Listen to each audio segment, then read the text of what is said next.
Yes, sir. Yes, sir. We are back out here today on a beautiful, rainy Florida Friday, going to pick up my busted trailer from Tampa with the Tratter taxi. Let's go. All right, boys and girls, we are in Tampa, about to roll into the Great Dane dealership and pick up my trailer that's still broken because they couldn't figure out what was wrong with it. All right, so I'm dropping the bags on it. We're gonna snatch up under this thing. If they haven't really messed with my jack, it should go right up to it. We shall see. It's a good douche. For everybody on YouTube, we'll do a little tug test. Good to go. Let's go jack it down. They're all picked up. Here's the lowdown. I bought this thing from Jim Hawk Trailer Sales up in Iowa area. It's a Prestige built in Canada, and I basically used it twice and started having a lot of brake issues where it was just getting hot. You couldn't even touch the wheels, brake dust, smoking, all kinds of problems. I don't have any other problems out of my other trailer that I pull. You know, it doesn't really make sense. So I called up Jim Hawk. They've been working with me really well. We're still trying to come to a solution on this whole thing. And they said, well, look, you're 1,200 miles from us. There's a Great Dane dealer about 35, 40 minutes from you in Tampa. Take it there. I'll see if they can figure out what's going on with it. So I did. Brought it here. They called me like 2 days later here at Great Dane in Tampa. And they said, hey, we think your hubs are mismachined, causing your slack adjusters to just keep tightening your brake shoes up. I'm like, okay. So now, today's Friday. It's officially been here for a month. And the reason we brought it to Great Dane, even though it's not a Great Dane trailer, it's got Hendrickson axles, which Great Dane here in Tampa is a warranty center for them, I thought. So, back to the beginning. They contact Hendrickson, and Hendrickson says, well, you guys aren't officially set up for us. Whatever. I don't know. I've just got the runaround, and whenever Great Dane Tampa found out, well, they've got to do all this filming, start tearing these things apart, sending proof of warranty. Miraculously, a week later, there's nothing wrong with the trailer anymore. After they've already said that it's got stuff mismachined, all this stuff, they said they took it for a 60-mile trip and doesn't have any problems. The problems I was having, bringing it from Dade City here to Tampa, only 30-mile trip, is just locking up and dragging the tires. Now, keep in mind, guys, this is not a Jim Hawk Trailer Sales problem. They didn't build this trailer. They only sold it to me. This is a Hendrickson problem at the end of the day. But at the end of the day, for me, this is very hard because my old trailer, you guys have seen me drag around, I've had to go and rent money out of my pocket when I've got this brand new, literally $70,000 trailer that I've used twice in the past 6 weeks that I've owned it. So it's costing me a lot of money.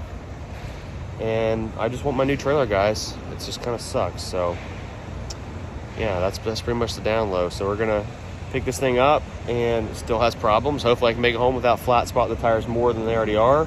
But at this point, the tires already have several flat spots in them from dragging down the road, and there's really nothing I can do because I'm not going to keep getting out from underneath this trailer and loosening the slack adjusters up every time they tighten back down. It's just, I'm tired of dealing with it. So we're waiting on Jim Hawk coming back today, and hopefully we'll have a resolution, and I can let you guys know before I post this video. All right, so I just went in the office and got the okay to take the trailer.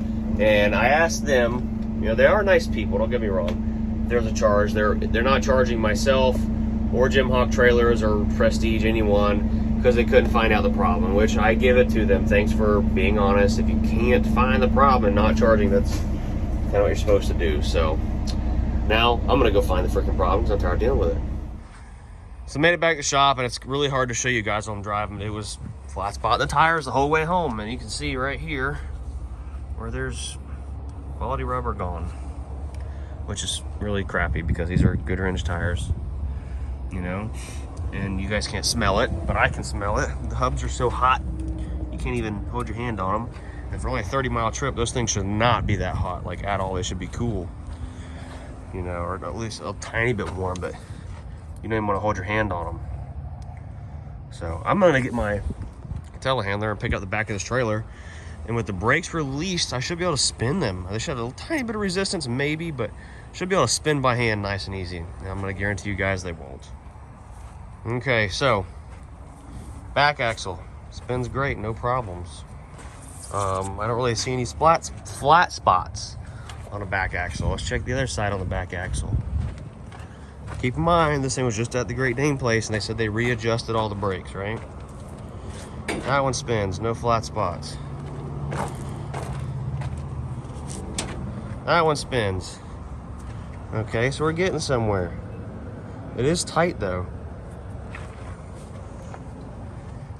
Let's go to the other front axle.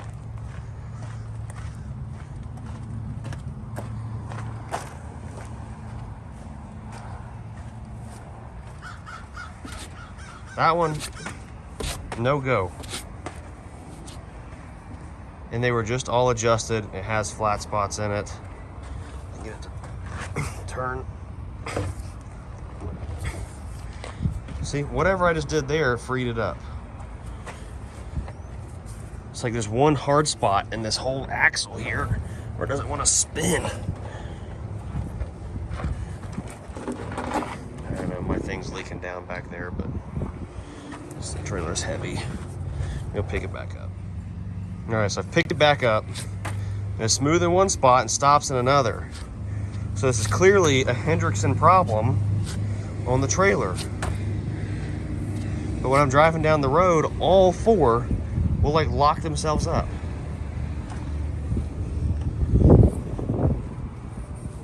It's just annoying. Yeah, these tires are freaking shot. And for it to only be one tire axle that has that serious problem, and none of these have any flat spots on the back axle, just the front axle. So, see if I can get a phone call from Jim Hawk with an update today. So that's pretty much the lowdown on the trailer. I still haven't heard back from Jim Hawk yet. Hopefully I'll hear back something with them by the end of the day. It's currently 5 o'clock on the East Coast. I want to give you guys an update on the equipment we picked up in our last couple videos ago, the case backhoes and stuff. So Nick, our new fella, has been out here pressure washing on our case backhoe. The cylinders right here for the outriggers were leaking, so we put all new seals in there. Gonna let it dry a little bit, then work on pressure washing some more stuff up here around the operator station. That done popped out of its home there. There we go. It's got a little 4-cylinder turbo Cummins in it. Also, our little Bobcat. I have located a little 2-cylinder Kubota diesel. I'm working on getting it. I've had Ryan's been working on cleaning all the gunk out of down there. Still got a little bit more work to do. It's coming along. So we got our wash pad over here where we wash equipment, and we need having some drainage issues. When I dug this a little bit deeper, and water's been piling up right here. And talk about top employees right here. My guy Ryan works part-time. He's digging our ditch to get it drained out there, and then Nick is out there putting a tire on old Flat Nasty. So something you guys I never revealed to you, and I feel bad. I'm going to show it in this video. When we went to Cletus and Cars at the burnout with the flatbed, I smashed a wall, and it didn't end well. You down on that a little bit? What's that? If I down on that jack a little bit? Down on it ain't going to help anything. You got to tilt it upward. There you go. So anyways, we had to put a valve stem in the tires. The valve stem broke, but I smashed the wall like I normally do, and that side went good. When I hit this side, it clamped my tailpipe shut. And when that happened, there wasn't nowhere for the air to go, exhaust. So what happens, you get a massive amount of back pressure. Still got my race suit in here. When you get a lot of back pressure, there's nowhere for the turbo to keep spinning and sending it. So what did that do? It broke the turbo shafts. Now I got our little shaft just kind of chilling in there. So the turbo's blown it up. So we got to put a new turbo on it. And I also learned that the clutch isn't strong enough to do a 4-high burnout. So I'm gonna have to put probably a dual disc sled pulling clutch in it.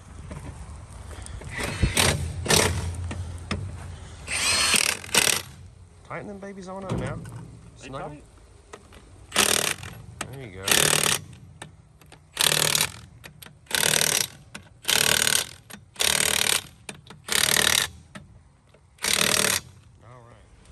All right, let's see if Sweetheart will start. I know she'll start. It don't sound very pleasant though.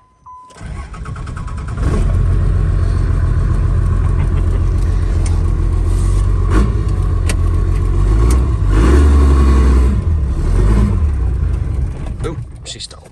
It was 5 Okay, Governor Springs in it.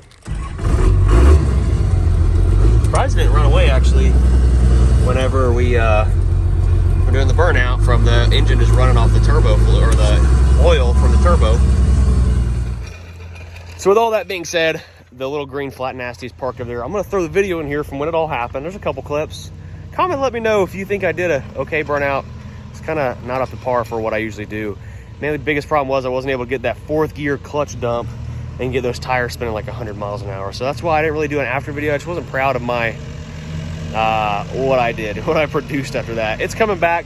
I did get hold of DAP, Diesel Auto Power, our friends over there out in Utah. We do have a sled pulling style dual disc clutch coming and a new turbo to slap on it, so we can go do some more Clay's Cars burnouts.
Turbo's gone, and this is why the turbo blew up, because I smashed the wall and it crimped my tailpipe. No bueno. Alright, so we're going to get this scrap trailer moved, and I'm going to back our Peterbilt and the new trailer back in here in this hole.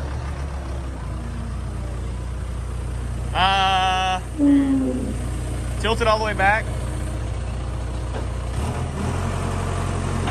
Probably need to find a strap, actually. There's a chain right here. Alright.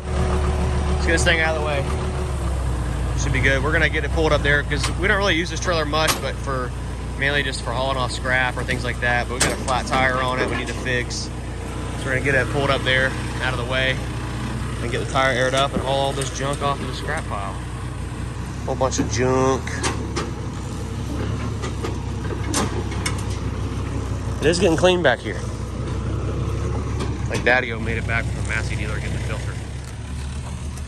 And just like that, she's parked in her home. There comes Nick playing with the telehandler.